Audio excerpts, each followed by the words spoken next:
Welcome and greetings, career-minded superstars. You are listening to the exclusive Career Coach, your podcast for all things career. And I'm Lisa Edwards, the indispensable career coach for superstars just like you. Now let's dig into this week's topic, shall we? Go from dragging yourself to work each day to finding a job you love. The Career Spring program is for high-achieving and ambitious mid-level professionals like you who are looking for a job that uses your zone of genius, recognizes your value, and pays you what you're worth. If you're ready to learn more, schedule a complimentary consult using the link to my calendar in the show notes. Be sure to follow me on Exclusive Career Coaching on Facebook, Lisa Edwards on LinkedIn, and Lisa.Edwards on Instagram. Greetings, you geniuses. How are you doing out there? You guys are fantastic. I just want to say that the way this podcast has grown in terms of numbers, in terms of engagement, feedback, people reaching out to me to say that, they'd listened to a number of podcasts in this space and they thought that mine and how I deliver it was the best. That means the world to me. Podcast was recently acknowledged for, I think, the 5th year as being a top podcast from Mac's List, which I'm very proud of. And there's 2 other awards that the podcast has won. So yay. All right, enough of that. All right, so today we're talking about the number 1 most desirable trait employers look for. And this is according to a Harvard expert. It's an article that I found from Heidi K. Gardner, Ph.D. And she has discovered through more than a decade of teaching and research at Harvard's business and law schools, no schlep there, that people who figured out how to collaborate across teams gained a major competitive edge over those who did not. Now, that may sound like a duh, but I really want to dive into this and what does that look like and how can you improve your collaboration skills.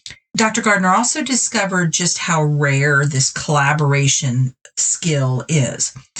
A 2021 McKinsey study found that collaboration skills were surprisingly rare, especially among men. The study found that women leaders compared with men at the same level were about twice as likely to spend substantial time on collaborative efforts that fell outside their formal jobs. So twice as likely for the women to get that seek collaboration than the men. So what exactly is collaboration? Let's define it. It's the act of bringing people together to solve problems. In my practice, my clients are stressing the importance of cross-functional collaboration. So in other words, when they're coming to me to have their resume redone, their LinkedIn profile, they are really emphasizing that they worked cross-functionally with this, and this team.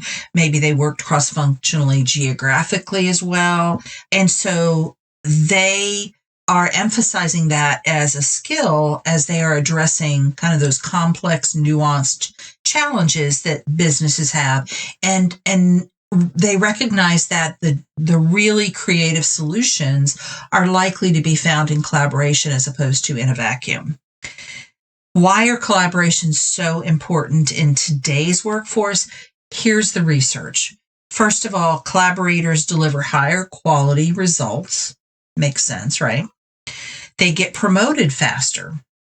And I think there's a couple of reasons for that. One is certainly that they are getting more done and doing bigger things because they are collaborating. And also I think it's because they are getting known more widely, especially if they are collaborating cross-functionally.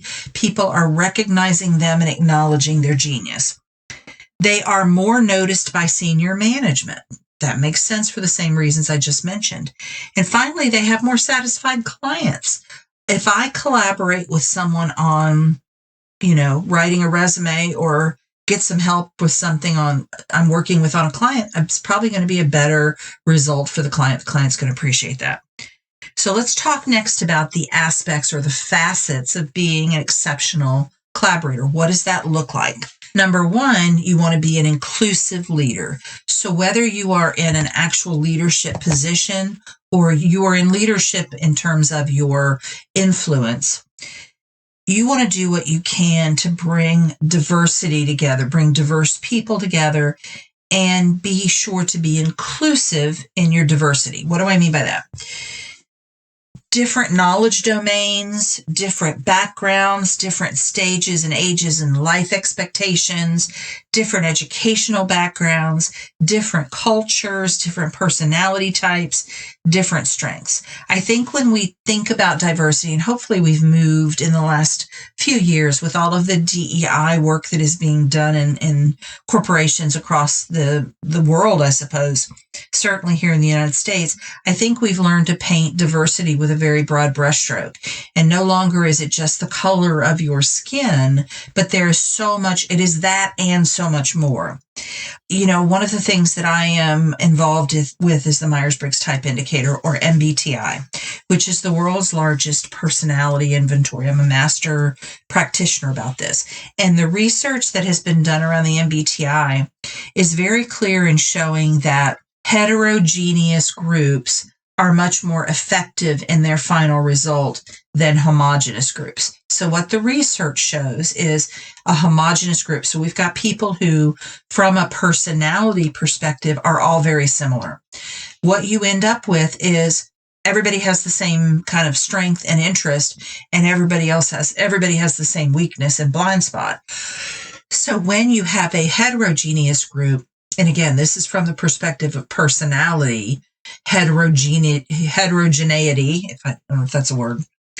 It means that I've got people who make their decisions with their head. I've got people who make decisions with their heart. I've got people who are planful. I've got people who are spontaneous.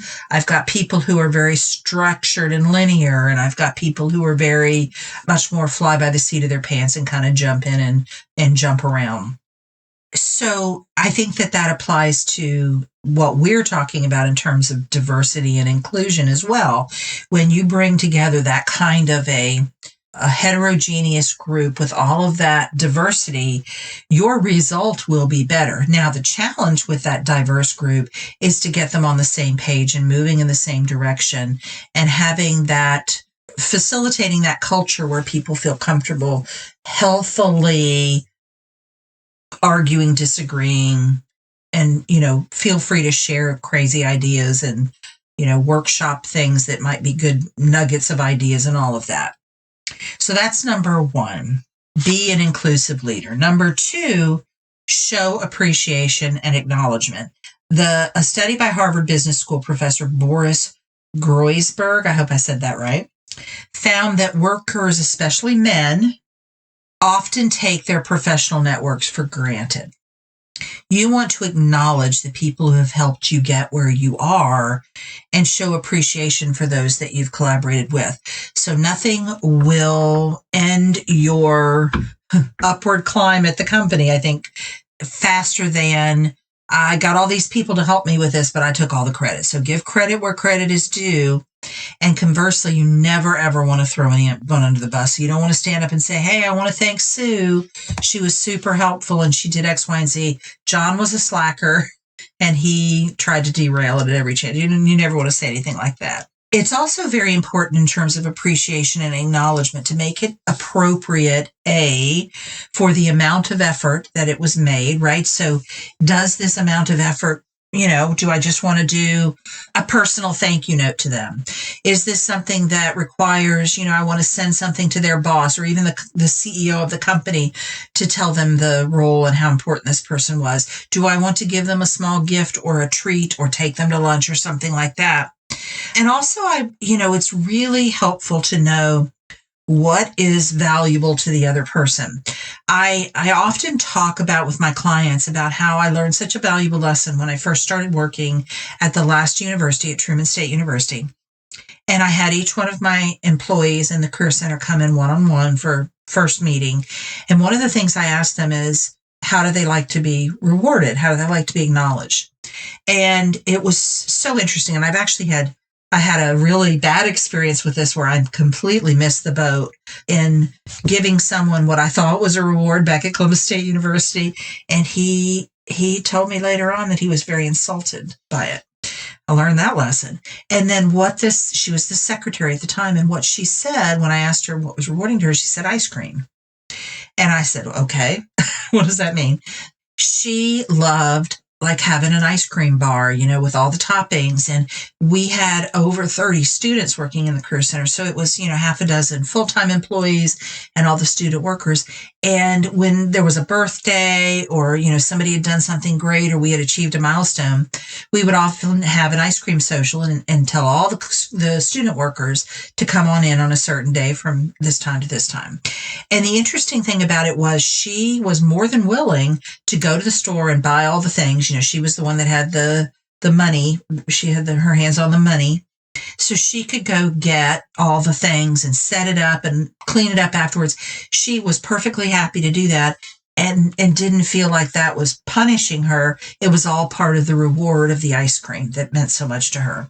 So whenever you can, find out because I learned the hard way, some people don't want to be publicly acknowledged. And if you stood up in front of a group of people and acknowledged them, they would be mortified. So find out. So that's number 2, show appreciation and acknowledgement. Number 3, and remember, again, we're talking about collaboration and how to be a good collaborator. Number 3 is to ask for help. So whatever your role is in an organization, it's really likely that reaching out across the organization for different insights and perspectives is going to make your final product better. That's kind of a no-brainer.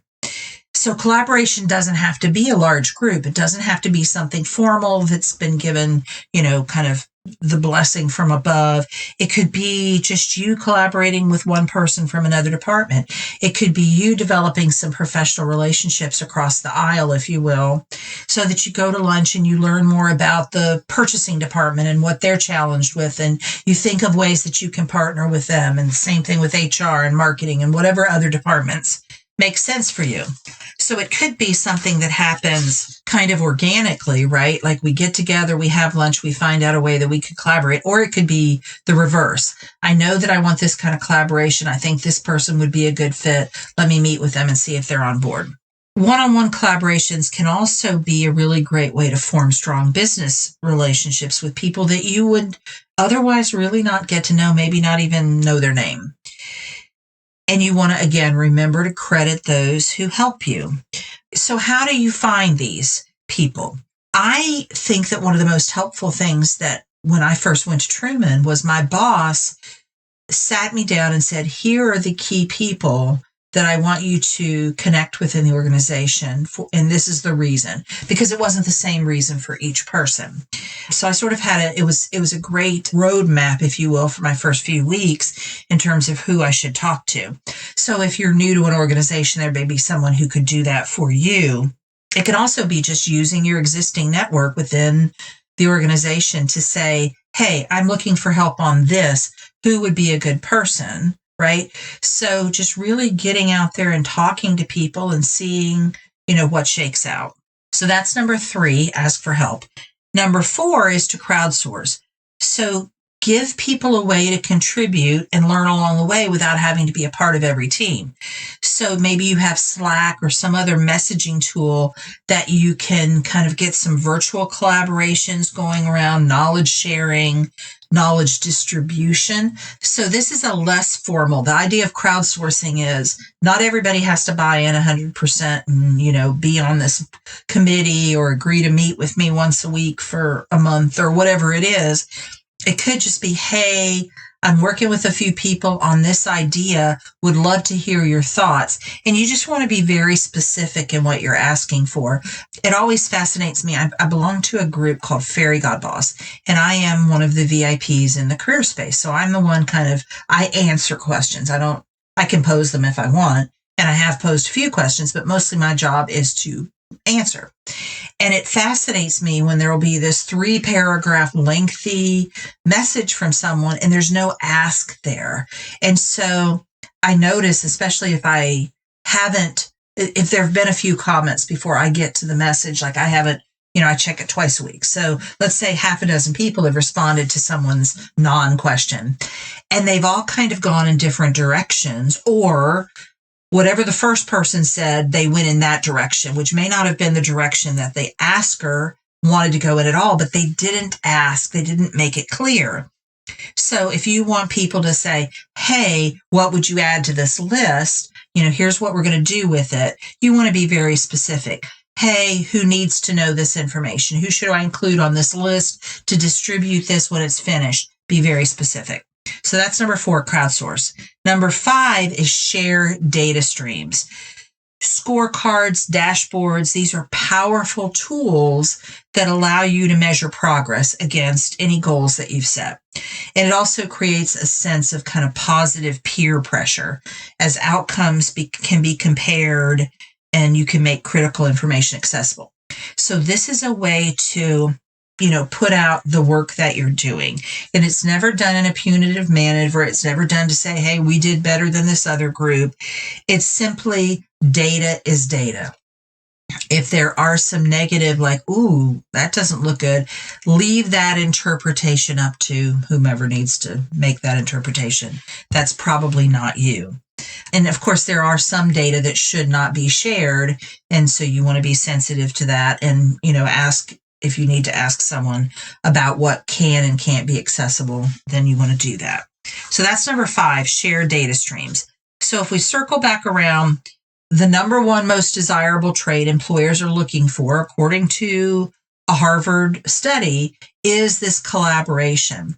So a couple of final points that I want to make. We've talked about this primarily in the context of being collaborative at work, but I also want you to think about this in terms of as you are interviewing for a new position, the data is clear that this is an important quality, maybe the most important quality for the employer that you're interviewing with. So as you prepare your Carl stories, and if you don't know what a Carl story is for interviewing, go back to one of my interview workshops. That's my framework.